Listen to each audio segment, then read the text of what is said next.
पवित्र तेथेन नराज त्या ठविता महापुण्यराशी नमस्कार माझा श्री सद्गुरु ज्ञानेश्वर श्री पुंडलिका वरदर विठ्ठल श्री ज्ञानदेव तुकार पंढरीनाथ भगवान मौली ज्ञानेश्वर महाराज जगद्गुरु श्री संत तुकाराम महाराज श्री संत की जय अपने माता पिता की जय गणपती बाप्पा मोरया मंगलमूर्ती मोरया ज्ञानराज माझे योग्यांची माऊली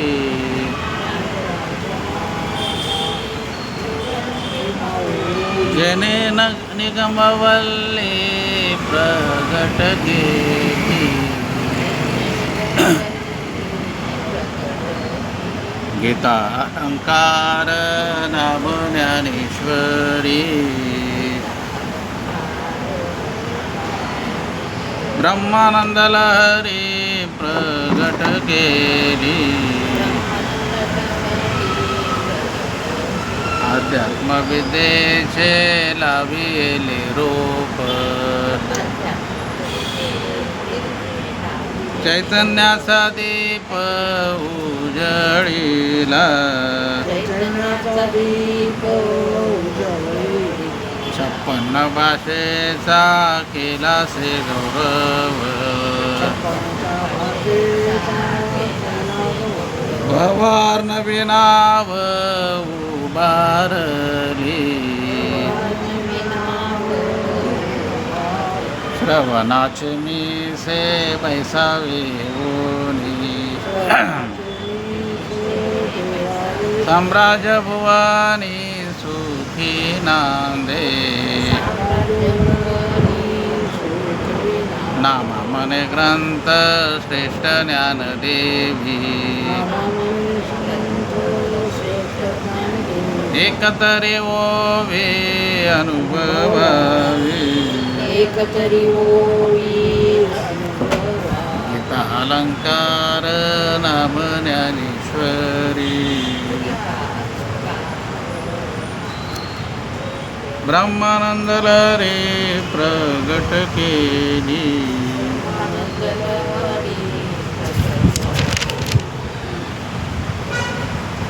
ज्ञानेश्वरी घरोघरी अर्थात ज्ञानेश्वरीची कार्यशाळा या कार्यक्रमात आपलं सर्वांचं स्वागत आहे.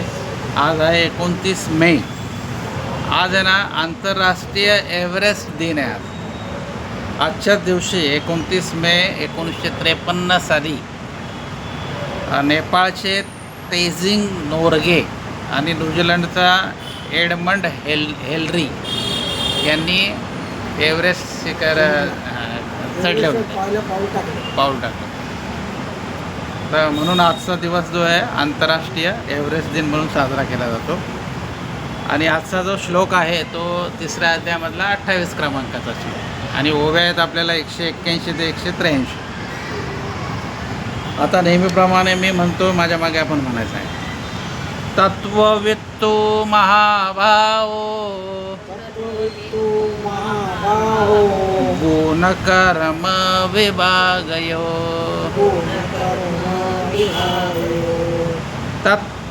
तत्ववित्तू महाभाव गुणकर्म विभागयो गुणागुणेषु वर्तन गुणागुणेषु वर्तन इति मत्वा न सज्जते इति मत्वा न सज्जते. आता पूर्ण मी म्हणतो, मग म्हटल्यानंतर माझ्या मागे आपण म्हणायचं पूर्ण श्लोक. तत्ववित्तु महाबाहो गुणकर्म विभागयो गुणागुणेषु वर्तन इति मत्वा न सज्जते.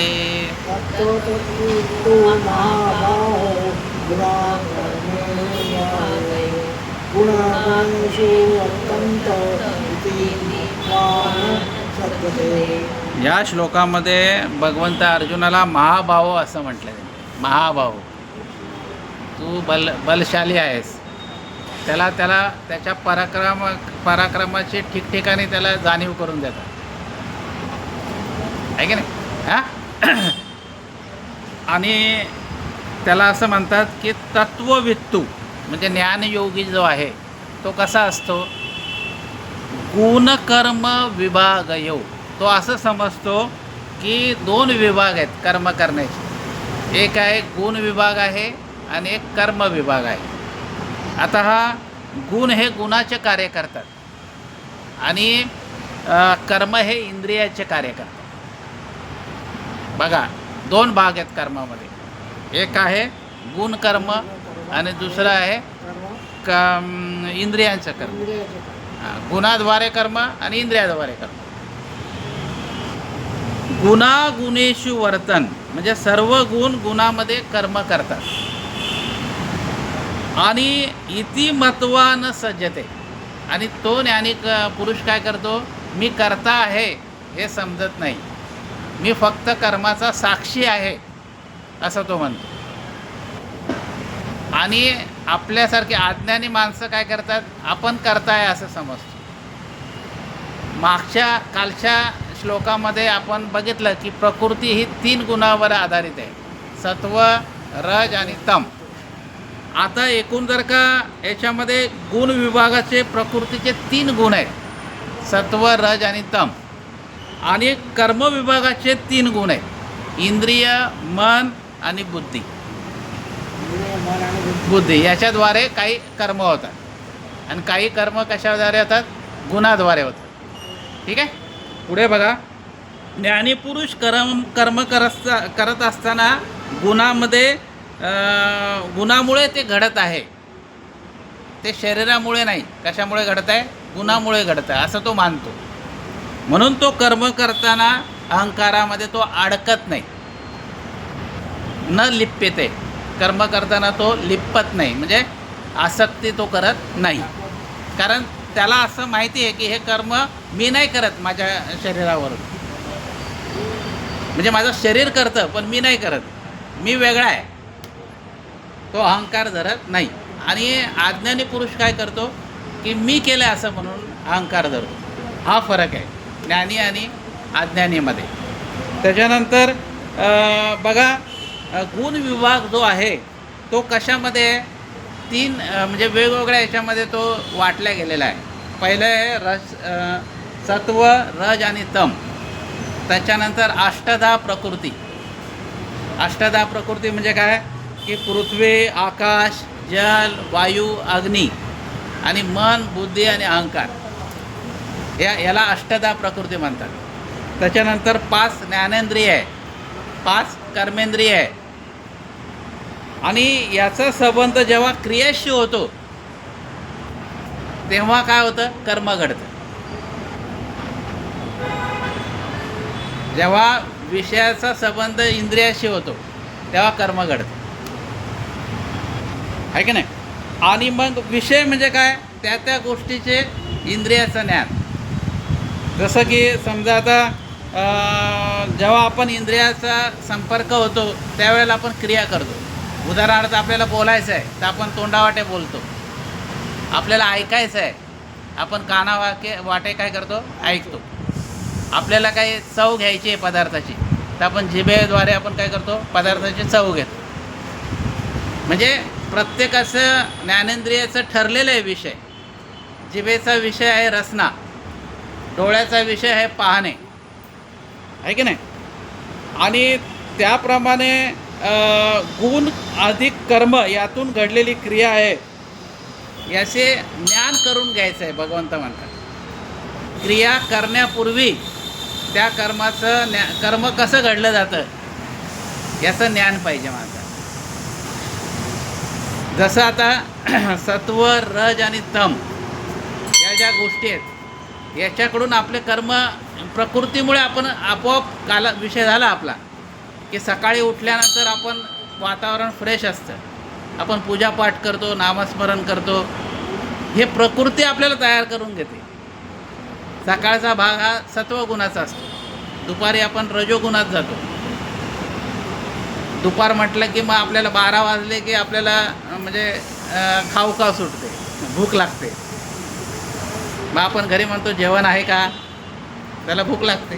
तो म्हणजे दुपारचा वेळ आहे आणि दुपारी आपण बाकीचे म्हणजे कालच विषय मांडला की भराभर आपण कर्म करत असतो दुपारी. त्याच्यानंतर संध्याकाळ होते, रात्र होते. दिवसभरामध्ये कर्म करताना मनुष्य दमून जातो. रात्री त्याला काही करायची अपेक्षा नसते. कधी एकदा जेवतो रात्राचं आणि परत झोपतो, असं होतं. असं हे सत्व, रज आणि तम या गुणाचा प्रभाव होतो. प्रकृतीनुसार आपण कर्म करतो. गुण विभाग आणि कर्म विभाग पासून आत्मतत्व वेगळं आहे, लक्षात ठेवा. आत्म काय करत नाही, तुमचं काय करतो, कोण करतं, शरीर करतं. एकदा असंच गीता वाचून आहे ना, एका माणसाने गुन्हा केला. गुन्हा केला, त्याला शिक्षा झाली आणि पोलिसांनी त्याला पकडून नेलं. न्यायालयाने त्याला शिक्षा ठरवली. तर तो न्यायाधीशाला असं म्हटला की म्हणे मी जे केलं आहे, माझ्याकडनं जो गुन्हा झाला आहे तो मी नाही केला म्हणे, माझ्या शरीराने केला. कोणाला सांगतो, न्यायाधीशाला सांगतो. तर न्यायाधीश पण पोचलेला होता, न्यायाधीश पण त्यांनी पण गीतेचा अभ्यास केला होता. काय असतं माहिती आहे का, शास्त्राचा आपण अभ्यास करतो पण आपण आपल्याला हवा तसा अर्थ काढतो. शास्त्र काय म्हणतं याच्याकडे नाही बघत आपण. मग ते न्यायाधीश बोलले की बरोबर आहे म्हणे, तू कर्म नाही केलं, तुझ्या शरीराने कर्म केलेलं आहे. आता मी तुला शिक्षा देणार नाही, हे मी तुला नाही देणार म्हणे, तुझ्या शरीराला देणार आहे. म्हणजे तो बोलला तसंच न्यायाधीश पण बोलले. जरी आपण नाही करत पण आपण ठरवतो ना, आपलं मन ठरवतं की नाही आपण करायचं का नाही करायचं.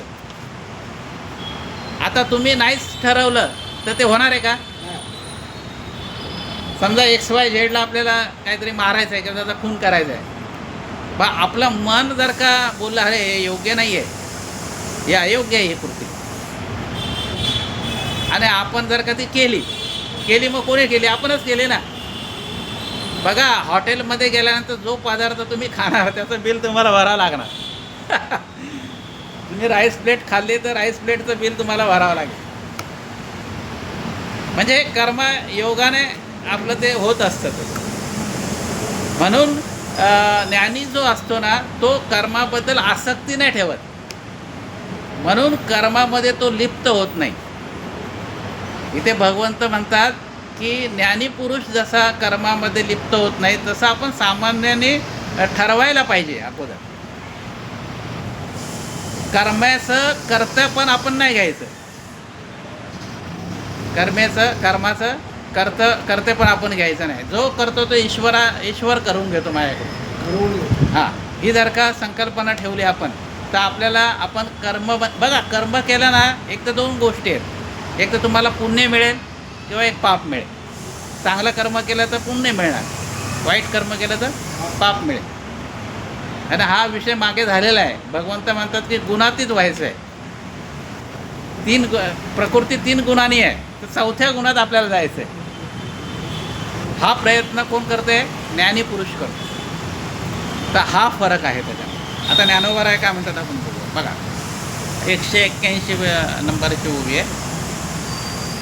जे तत्वज्ञानाची ठाई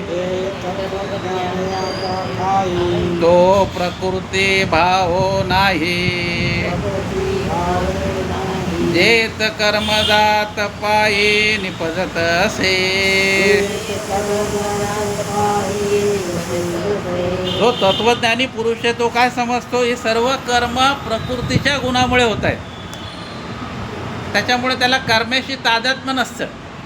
तो फक्त कर्म साक्षी रूपाने बघतो. मी फक्त कर्माचा साक्षी आहे. आणि आपण काय करतो, आपण कर्तेपणा घेतो. आणि ज्ञानी पुरुष काय करतो, साक्षीपणा घेतो फक्त. हा फरक आपल्यामध्ये आणि त्याच्यामध्ये. पुढे बघा. ते देहाभिमानू सांडूनी गुण कर्मे ओलांडुनी साक्षीभूत होनी वर्तती देही. ते ज्ञानी पुरुष काय करतात, ज्ञानोबराय म्हणतात की ते देहाचा अभिमान सोडून देतात. मी देह आहे अशी भावनाच त्यांची नसते.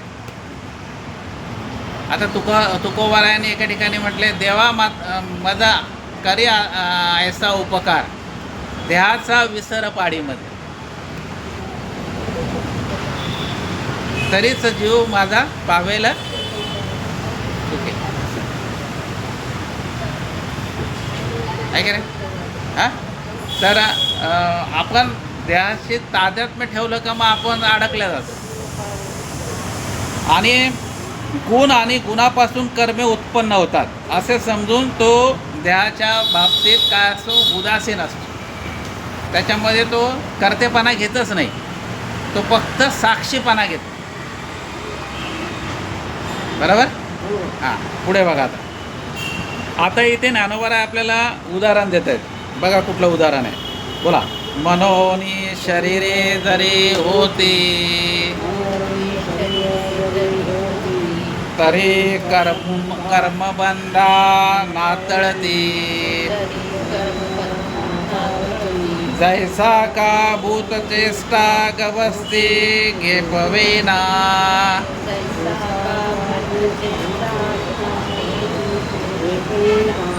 अहो, त्यांनी जरी ज्ञानी पुरुषांनी शरीर जरी धारण केलं असेल, परंतु ते कर्मबंधनात अडकत नाहीत. का? कारण ते आसक्ती ठेवत नाहीत. कशाप्रमाणे? तर ज्ञानोबराय म्हणतात, गवस्ती म्हणजे सूर्य. सूर्याची किरणाद्वारे आम्ही काय करतो, व्यवहार करतो. पण आपल्या व्यवहारामध्ये सूर्य अडकतो का?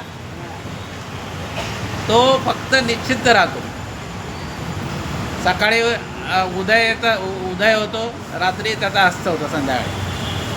मग तुम्ही काय करता, चांगली कर्म करता का वाईट कर्म करता, हे त्याला काही देणं घेणं नाही.